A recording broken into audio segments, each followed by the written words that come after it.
শুভেন্দু অধিকারী আমাদের মুর্শিদাবাদে এসেছিলেন। তিনি সাম্প্রদায়িকতার একটা বিষ ছড়িয়ে গিয়েছেন এবং বিবেকানন্দ বলেছেন যে এখানকার 5 ভাগের 1 ভাগ ভারতীয় বা মুসলিম হতে বাধ্য হয়েছে। বিবেকানন্দের কথা।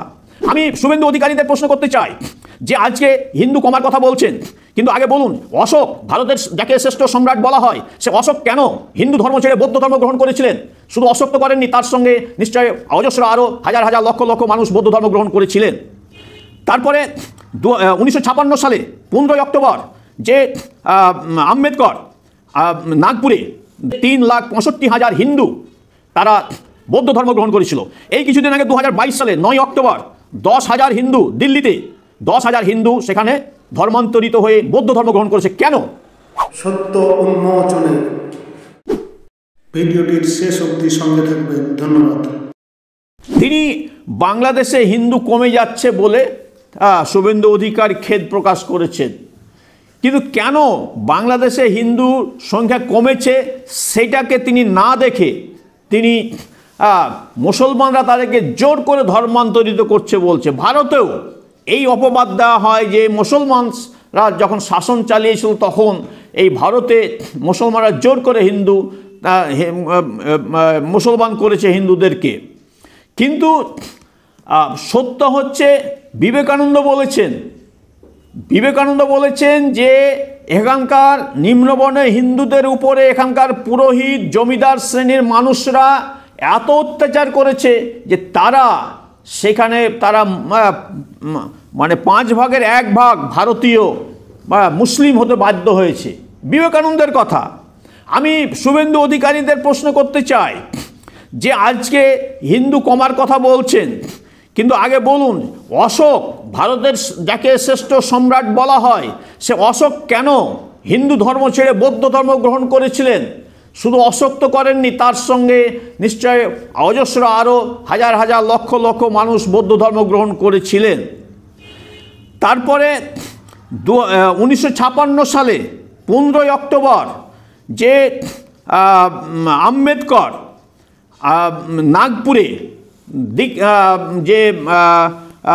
নাগপুরে তিনি একটা ধর্মান্তরিত করেছিলেন, সেখানে তার সঙ্গে 3,65,000 হিন্দু তারা বৌদ্ধ ধর্ম গ্রহণ করেছিল। এই কিছুদিন আগে 2022 সালে 9 অক্টোবর 10,000 হিন্দু দিল্লিতে 10,000 হিন্দু সেখানে ধর্মান্তরিত হয়ে বৌদ্ধ ধর্ম গ্রহণ করেছে। কেন? আমরা যদি দেখি তাহলে দেখব যে বর্ণবাদীরা যুগ যুগ ধরে এখানকার যে নিম্নবর্ণের মানুষ যারা রয়েছে তাদের উপর অত্যাচার, অবিচার, বঞ্চনা, অবমাননা সমস্ত কিছু করেছে, যে কারণে সেখানে তারা বাধ্য হয়েছে যে তারা ধর্ম পরিবর্তন করতে। আমি এখানে আরএসএসের একটা পত্রিকা থেকে আমি দেখাবো। এটা হচ্ছে আরএসএসের পত্রিকা স্বস্তিকা থেকে আমি একটা লেখা নিয়ে এসেছি। এটা বলা হচ্ছে আচার্য প্রফুল্লচন্দ্র রায়ের জন্ম সার্ধ শতবর্ষ স্মরণ সংখ্যা 1417। এখানে সেই 1925 সালে ফরিদপুরে হিন্দু সভার প্রাদেশিক সম্মেলন হয়েছিল। সেই প্রাদেশিক সম্মেলনে আচার্য প্রফুল্লচন্দ্র রায় তিনি যে সভাপতির ভাষণ দিয়েছিলেন, সভাপতির অভিভাষণ, সেই অভিভাষণ থেকে আমি পড়ে শোনাচ্ছি যে বাংলাদেশের মানুষরা কেন ইসলাম ধর্ম গ্রহণ করেছিল সেটা আমি পড়ে শোনাচ্ছি। তিনি বলছেন যে ছুত মার্গগ্রস্ত উচ্চবর্ণের হিন্দু দিগের অবজ্ঞা ও উদাসীনতার ফলে অবনত শ্রেণীর লোকেরা দলে দলে মুসলমান ও খ্রিস্টান ধর্ম গ্রহণ করিতেছে। কেনই বা করিবে না? ইসলাম ধর্মে সাম্যবাদের পরাকাষ্ঠা বিদ্যমান। ডোম হোক বাগদি হোক, সে যেদিন ইসলাম ধর্ম গ্রহণ করে সেই দিন হইতে সে সমস্ত সামাজিক অধিকার অন্যের সহিত সমভাবে ভোগ করে, একসঙ্গে এমনকি এক পাত্র হইতে ভোজন, এক মসজিদে ভগবানের উপাসনা হইতে সে বঞ্চিত হয় না।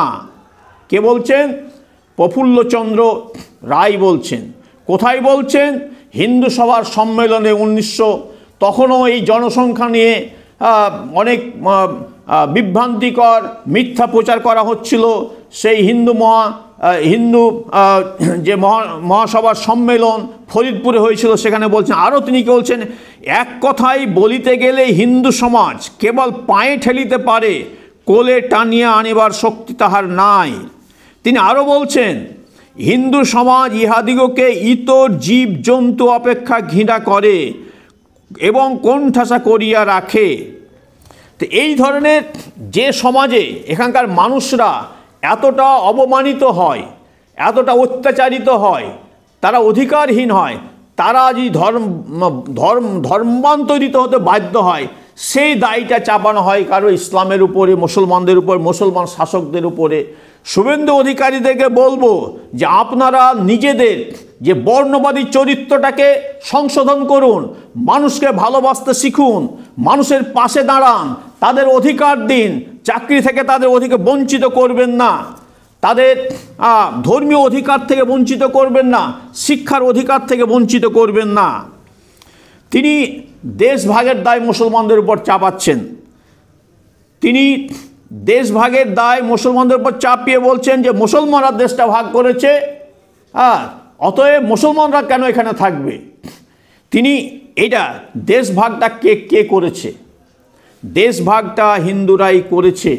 আমি ডকুমেন্টস দিয়ে বলতে চাইছি যে 1947 সালের 20শে জুন যে ভোটাভুটি হয়েছিল কলকাতায়, সেই ভোটাভুটির ফল কী ছিল? মুসলিম তখন অবিভক্ত বাংলায় মুসলিম সদস্য সংখ্যা ছিল 141। এই 141-এর মধ্যে 106 জন দেশভাগের বিরুদ্ধে ভোট দিয়েছিল এবং 35 জন দেশভাগের পক্ষে ভোট দিয়েছিল। কতজন বলে? 141 জনের 141 জন মুসলিম জনপ্রতিনিধির মধ্যে 106 জন দেশভাগের বিরুদ্ধে ভোট দিয়েছিল, আর হিন্দু জনপ্রতিনিধি সেই সময় ছিল 79 জন, তার মধ্যে 58 জন দেশভাগের পক্ষে ভোট দিয়েছিল, দেশভাগের বিপক্ষে 21 জন দিয়েছিল। তাহলে পরে কোনটা সত্য? এই বাস্তব সত্যকে অস্বীকার করে আজকে তারা উল্টাপাল্টা মিথ্যা প্রচার করে আজকে দেশভাগের দায় মুসলমানদের উপর চাপাতে চায়। আজকে যে তারা ভারত মাতা কি জয়, বন্দে মাতরম বলছেন, কিন্তু তারা স্বাধীনতার যে আন্দোলন সে সময় কি ভূমিকা পালন করেছিলেন? তারা তো সেদিন স্বাধীনতা আন্দোলনের বিপক্ষে কাজ করেছিলেন, ইংরেজদের সাহায্য করেছিলেন। তাহলে পরে তারা আজকে দেশভক্ত সেজে আজকে বড় বড় তারা কথা বলছে। আজকে আমরা জানি যে এই আরএসএস তাদের যে নাগপুরের যে অফিস রয়েছে, হেডকোয়ার্টার রয়েছে, সেখানে 52 বছর তারা সেখানে ভারতবর্ষের জাতীয় পতাকা তোলেনি। তারা কারা দেশ বিরোধী সেটা আজকে আমাদেরকে বিচার করতে হবে। মমতা ব্যানার্জির প্রসঙ্গে বলা হচ্ছে তিনি নাকি মুসলিম তোষণ করছেন। মুসলিম তোষণ কী করছেন? তিনি মুসলমানের চাকরি দিয়ে দিয়েছেন। পশ্চিমবঙ্গে কত মুসলমান চাকরি করে? 3% চাকরি করে পশ্চিমবঙ্গে। মুসলমানদের সংখ্যা কত এখানে? প্রায় 30%। 28 থেকে 30% মুসলমান এখানে রয়েছে, সেখানে মাত্র 3% চাকরি করে। আর বলা হচ্ছে যে মমতা ব্যানার্জি নাকি মুসলিম তোষণ করছে। মমতা ব্যানার্জি তিনি হিন্দু তোষণ করছেন কিভাবে, আমি তার একটা তালিকা সংক্ষেপে দিতে চাইছি। যে তিনি এই সাম্প্রতিককালে, আমি আগের কথাগুলো বাদ দিচ্ছি, দীঘায় জগন্নাথ মন্দির তৈরি করছেন 205 কোটি টাকা ব্যয় করে। গঙ্গাসাগর মেলায় প্রত্যেক বছরে ব্যয় করা হয় এবং এবছরের ব্যয় 250 কোটি টাকা। আমি সমস্ত ডকুমেন্টস দেখাতে পারবো, পত্রিকাতে আমি সেগুলো দেখাতে পারবো। কেউ যদি চ্যালেঞ্জ করেন, আমি সে চ্যালেঞ্জ নিয়ে আমি সেগুলো আমি দেখাতে পারবো। তারাপীঠে 51 পীঠ মন্দির তিনি তৈরি করছেন, সেখানে 100 কোটি টাকা প্রাথমিক ব্যয়, প্রাথমিক যে ধরা হয় যে বাজেট, সেখানে তারপরে আরও তিনি ব্যয় করবেন এবং সেই বাবদে প্রায় 100 বিঘা জমি তিনি দান করেছেন। ইসকনকে তিনি 700 বিঘা, প্রায় 2000 বিঘারও বেশি জমি দান করছেন। কালীঘাট মন্দিরের সংস্কারের জন্য 19 কোটি টাকা ব্যয় করছেন এবং সেখানে এই কালীঘাট মন্দিরে যাওয়ার জন্য যে স্কাই ওয়াক, তোর উপর দিয়ে যাওয়ার জন্য যে স্কাই ওয়াক, সেখানে 112 কোটি টাকা তিনি খরচ করছেন। বেলুর মঠ বেলুর মঠেও এরকম স্কাই ওয়াক তৈরি করা হয়েছে, সেখানেও কম করে 100 কোটি টাকা ব্যয়। রামকৃষ্ণ মিশনকে তিনি হামেশাই সাহায্য সহযোগিতা করেন এবং কিছুদিন আগে 15 একর জমি স্কুল তৈরি করার জন্য দান করছেন। এইভাবে অজস্র আরও অনেক মন্দির তিনি সংস্কার করছেন, তৈরি করছেন। তাহলে পরে তিনি মুসলিম তোষণ করছেন কি করে? তিনি মুসলমানদেরকে যে সামান্য কিছু দিচ্ছেন, সামান্য কিছু, সে কি হচ্ছে কবরস্থান ঘেরা, এই ফুরফুরা শরীফকে কিছু দেওয়া, যেগুলোতে মুসলমান সমাজের কোনো উন্নতি হয় না, এবং সেগুলো হচ্ছে ওয়াকফ সম্পত্তির যে টাকা সেখান থেকে তিনি দিচ্ছেন। ওয়াকফ সম্পত্তির এই টাকাটা যদি এই করি ধরি তাহলে পরে তিনি কিছুই দিচ্ছে না। গরু মেরে জুতো দান সেটাও তিনি দিচ্ছেন না মুসলমান সমাজকে, কোনো কিছুই দিচ্ছে না। আর বলা হচ্ছে যে তিনি নাকি মুসলিম তোষণ করছেন।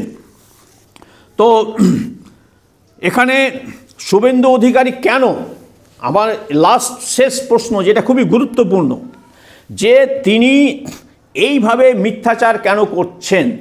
তিনি এইভাবে সাম্প্রদায়িক যে বাতাবরণ নষ্ট করছেন কেন? আমার মতে 3টে কারণ রয়েছে যে কারণে শুভেন্দু অধিকারী করছেন। প্রথমত হচ্ছে তিনি যখন টিএমসিতে ছিলেন তখন তিনি মুখ্যমন্ত্রী হওয়ার তার স্বাদ জেগেছিল, কিন্তু যখনই ভাইপো চলে আসলেন, অভিষেক বন্দ্যোপাধ্যায় সামনে চলে আসলেন, যখন বুঝলেন যে আমার মুখ্যমন্ত্রী হওয়া যাবে না, তারপরেই তিনি বিজেপিতে গেলেন এবং সাম্প্রদায়িক হয়ে গেলেন। তার আগে বিজেপি সাম্প্রদায়িক বলে তিনি প্রচার করেছেন। তো সেখানে এই একটা কারণ। দ্বিতীয়ত হচ্ছে যে বিজেপি যে ভারতবর্ষের জনগণকে কষ্ট দিচ্ছে, সেখান থেকে দৃষ্টিটাকে অন্যদিকে সরাতে চাইছেন। কি দ্রব্যমূল্য আজকে আকাশ ছোঁয়া। 2 কোটি চাকরির কথা বলেছেন প্রত্যেক বছরের, সেখানে চাকরির বেকারত্বের রেকর্ড।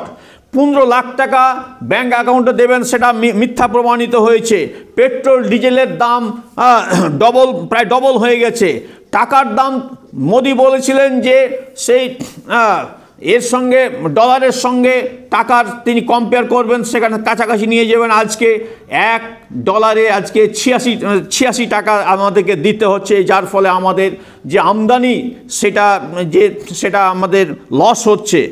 মুর্শিদাবাদ এবং শেষে আমি যে 3টে পয়েন্টের কথা বলি, তার মধ্যে শেষ যে পয়েন্ট সেটা হচ্ছে খুবই গুরুত্বপূর্ণ, এবং আমি সবাইকে ভাবতে বলবো যে ভয়ঙ্কর যে খেলা খেলতে চাইছেন সেটা সম্পর্কে আমাদের সাবধান থাকা দরকার।